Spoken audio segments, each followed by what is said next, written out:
Welcome you all. We'll start 5 more questions from the fluid mechanics. ಪ್ರತಿದಿನ 5 questions ಅನ್ನು solve ಮಾಡ್ತಾ ಇದ್ದೀವಿ. ದಿನ 5 ಕ್ವಶನ್ಸ್ ನೋಡ್ರಿ, ನಾಲೆಜ್ ಇಂಪ್ರೂವ್ಮೆಂಟ್ ಮಾಡ್ಕೊಂತ ಹೋಗ್ರಿ. Question number 21. ಈ ಫ್ಲೂಯಿಡ್ ಮೆಕ್ಯಾನಿಕ್ಸ್ ಅಲ್ಲಿ ಇದೀವಿ. ಕ್ವಶನ್ ನಂಬರ್ 21 ನೋಡೋಣ. Capillary rise is a phenomena that is attributed to the following property of the fluid.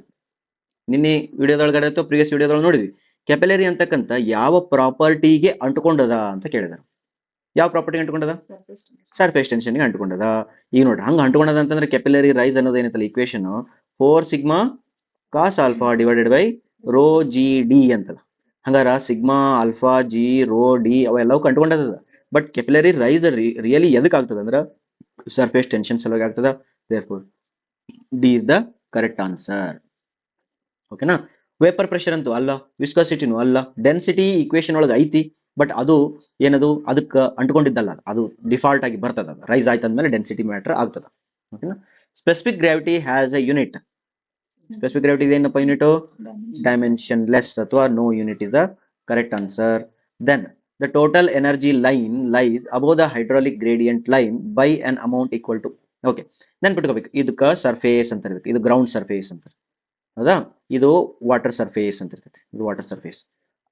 ಇವು ಕೆಲವೊಮ್ಮೆ ಓಪನ್ ಚಾನಲ್ ಫ್ಲೋದ ಒಳಗಡೆ ಏನ್ ಮಾಡ್ತಾರೆ ಅಂದ್ರೆ ವಾಟರ್ ಸರ್ಫೇಸ್ ಅನ್ನೇ ಹೈಡ್ರಾಲಿಕ್ ಗ್ರೇಡಿಯಂಟ್ ಲೈನ್ ಅಂತ ಅಂತಾರ. ಓಕೆನಾ? ಬಟ್ ಡೋಂಟ್ ವರಿ, ಪೈಪ್ ಫ್ಲೋದನ್ನು ಬೇಕಾದ್ರೆ ಎಕ್ಸಾಂಪಲ್ ತಗೋ. ಇದು ಪೈಪ್ ಫ್ಲೋ ಇತ್ತು ಅಂತ ತಿಳ್ಕೊ. ಪೈಪ್ ಫ್ಲೋದೊಳಗಡೆ ಇದು ಹೈಡ್ರಾಲಿಕ್ ಗ್ರೇಡಿಯಂಟ್ ಲೈನ್, ಇದು ಟೋಟಲ್ ಎನರ್ಜಿ ಲೈನ್. ಯಾವಾಗಲೂ ಒಂದ್ ನೆನ್ಪಿಟ್ಕೊಂಡ್ಬಿಡ್ರಿ, ಟೋಟಲ್ ಎನರ್ಜಿ ಲೈನ್ ಮೇಲ್ಗಡೆ ಇರ್ತದ, ಹೈಡ್ರಾಲಿಕ್ ಗ್ರೇಡಿಯಂಟ್ ಲೈನ್ HGL ಕೆಳಗಡೆ ಇರ್ತದ. ಇದು ಟೋಟಲ್ ಎನರ್ಜಿ ಲೈನ್ ಎಷ್ಟಿರ್ತದ? ಮೇಲ್ಗಡೆ ಇರ್ತದ. ಹೈಡ್ರಾಲಿಕ್ ಗ್ರೇಡಿಯಂಟ್ ಲೈನ್ ಯಾವಾಗಲೂ ಎಲ್ಲಿರ್ತದ? ಕೆಳಗಡೆ ಇರ್ತದ. ಅವು ಎರಡು almost for a particular length parallel ಆಗಿರ್ತಾವ. ಏನಿರ್ತಾವ? For a particular length parallel ಆಗಿರ್ತಾವ. ಓಕೆನಾ? ಓಕೆ, ಎಷ್ಟು ಡಿಫರೆನ್ಸ್ ಇರ್ತದ ಅಂತಂದ್ರ ಅದು V²/2G ಡಿಫರೆನ್ಸ್ ಇರ್ತದ. V²/2G ಡಿಫರೆನ್ಸ್ ಇರ್ತದ. ಹೆಂಗ್ ಹೇಳಿದ್ರಿ ಸರ್ ಅಂತಂದ್ರ, ಟೋಟಲ್ ಎನರ್ಜಿ ಲೈನ್ ಅಂತಂದ್ರ P/ρg ಪ್ಲಸ್ V²/2G ಪ್ಲಸ್ ನಿಮ್ಮ Z. ಹೌದಾ? V²/2G ಪ್ಲಸ್ Z ಅಂತ ಬರ್ತದೆ. ಈಗ ಇದು ಟೋಟಲ್ ಎನರ್ಜಿ ಆಯ್ತಪ್ಪ. ಹೈಡ್ರಾಲಿಕ್ ಗ್ರೇಡಿಯಂಟ್ ಲೈನ್ ಫಾರ್ಮುಲಾ ಕೇಳಿದ್ರೆ P/ρg ಪ್ಲಸ್ Z ಅಷ್ಟೇ ಇರ್ತೈತಿ. ಇದ್ರೊಳಗೆ ಏನಿಲ್ಲ, V²/2G ಇಲ್ಲ. ಹಂಗಾರೆ ಎರಡು ನಡುವರ್ಕ್ ಏನ್ ಡಿಫ್ರೆನ್ಸ್ ಐತಿ? V²/2G ಐತಿ. ಹಂಗಾರೆ ಪ್ಯಾರಲಲ್ ಎರಡು ನಡುವರ್ಕ್ ಏನ್ ಡಿಫ್ರೆನ್ಸ್ ಐತಿ? V²/2G ಐತಿ. ಹಂಗಾರೆ ಆಪ್ಷನ್ ಯಾವ್ದೈತಿ ನೋಡ್ರಿ? V²/2G ಇರ್ತದ. ಅರ್ಥ ಆಯ್ತಾ? Any doubts here? No doubt. ಇಲ್ಲಿ 2-3 ಪಾಯಿಂಟ್ಸ್ ಹೇಳಿದ್ನೆ, ಎಲ್ಲವನ್ನು ಬರ್ಕೋಬೇಕು. ಏನಂತ? In open channel flow surface water surface itself acts as a HGL. ಇದನ್ನ ಬೇಕಾದ್ರೆ ಓಪನ್ ಚಾನಲ್ ಫ್ಲೋ ಬಂದಾಗ ಹೇಳ್ತೀನಿ. In open channel flow water surface acts as a HGL. ಇದನ್ನ ಮುಂದೆ ಎಲ್ಲರೂ ಕೇಳ್ತಾರ, ಬಹಳ ಇಂಪಾರ್ಟೆಂಟ್.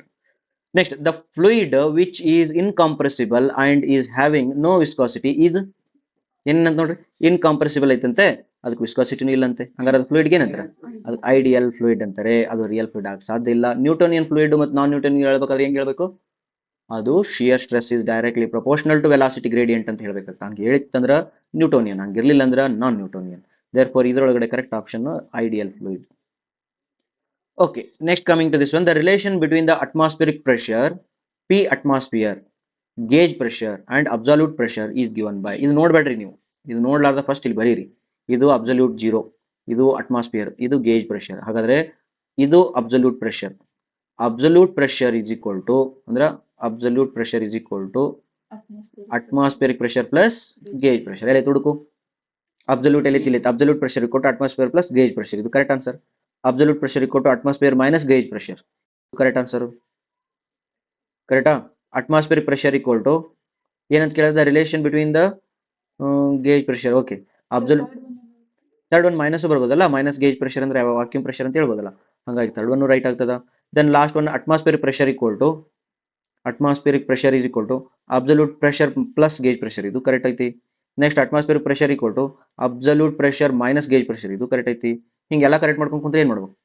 ನೀವು ಏನು ಮಾಡಬೇಕು? ಪ್ಲಸ್ ಆರ್ ಮೈನಸ್ ಹಿಂಗೆ ಏನಾರ ಹಾಕಬೇಕಿತ್ತು. ಹಾಕಿಲ್ಲ ಅಂತಂದ್ರೆ ನಾನು ಸ್ಟ್ಯಾಂಡರ್ಡ್ ಇದ್ದಿದ್ದ ತಗೋಬೇಕಾಗುತ್ತೆ. ಸ್ಟ್ಯಾಂಡರ್ಡ್ ಇದ್ದಿದ್ದು ಯಾವ್ದಾಗ್ತದೆ? ಇದಕ್ಕೆ ಸೆಕೆಂಡ್ ಆಗ್ತದೆ. ಅಂದ್ರೆ ಇಲ್ಲಿ ಪ್ಲಸ್ ಮೈನಸ್ ಅಸಂಪ್ಷನ್ಸ್ ಅದಾವಲ್ಲ, ನೆಗೆಟಿವ್ ಅಂದ್ರೆ ಕೆಳಗ, ಪಾಸಿಟಿವ್ ಅಂದ್ರೆ ಮೇಲೆ, ಅವೆಲ್ಲ ಬಿಟ್ಟು ಬಿಡ್ಬೇಕು ಅವಾಗ. ಬಿಕಾಸ್ ಎಲ್ಲ ಕರೆಕ್ಟ್ ಹಾಕತ್ತೇವ. ನೀ ಇಕ್ವೇಶನ್ ಬರ್ದಿ ಅಂತ ತಿಳ್ಕೊ. ನಮ್ಮ ಇಕ್ವೇಶನ್ ಗಿವನ್ ಇಕ್ವೇಶನ್ ಏನು? P absolute is equal to P atmosphere plus P gauge pressure. ಈಗ ಇಲ್ಲಿ ಪ್ಲಸ್ ಆರ್ ಮೈನಸ್ ಅದೇ ಇರ್ತದೆ. ಅದು ಪ್ಲಸ್ ಆರ್ ಮೈನಸ್ ಹಿಂಗಿದ್ದಿತ್ತು ಅಂದ್ರೆ ಮತ್ತೆ ಎಲ್ಲ ಕರೆಕ್ಟ್ ಆಗಿಬಿಡ್ತಾವೆ. ಬಟ್ ಇದನ್ನ ಬಿಡಿ, ಬಿಟ್ಟು ಯೋಚನೆ ಮಾಡಿದರೆ ಬಿ ಆನ್ಸರ್ ಕರೆಕ್ಟ್ ಆಗ್ತದೆ. ರೈಟಾ? Thank you very much. 5 questions, ದಿನ 5 ಕ್ವಶನ್ಸ್ ಮಾಡ್ಬೇಕಂತಿತ್ತು. ಇವತ್ತಿನ 5 ಕ್ವಶನ್ಸ್ ನೋಡ್ಕೊಂಡ್ರಿ. ಮತ್ತೆ ನೆಕ್ಸ್ಟ್ ವಿಡಿಯೋದಲ್ಲಿ 5 ಕ್ವಶನ್ಸ್ ನೋಡ್ಕೊಂಡ್ರಿ. Thank you.